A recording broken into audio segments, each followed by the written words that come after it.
Okay, it's about, I don't know, 10 o'clock on Wednesday morning. Church Street, it's a street that usually gets traffic of about, I don't know, maybe 50 cars every couple minutes past this intersection at least. As you can see, there's one nut out, and it looks like he might be part of emergency rescue. But besides that, there's nothing moving. Here's a school. You can see the drifts. They're absolutely crazy.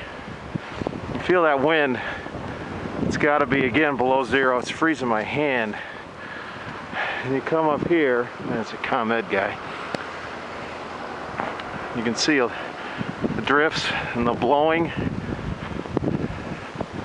and the whiteout conditions. It's just wreaking havoc. Everything is shut down.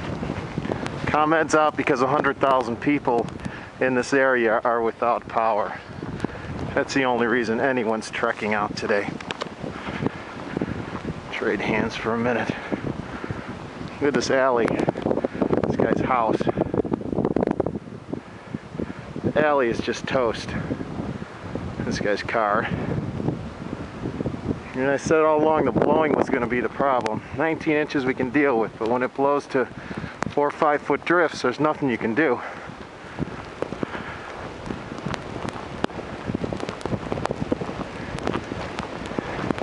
You can hear that wind. The only thing exposed are my eyes. They're freaking freezing.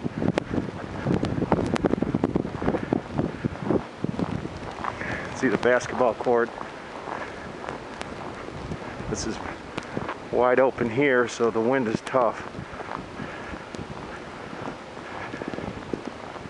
See that car completely snowed in, and when these plows come through, it's only going to make things worse. You know, and it is almost 10 o'clock. They said this might come down for another 4 hours, so potential of 22 inches, be the second highest on record since '67.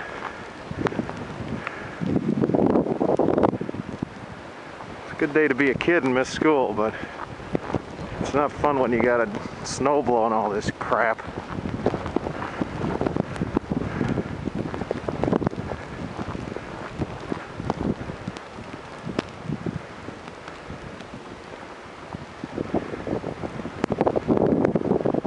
And it's just Deadsville.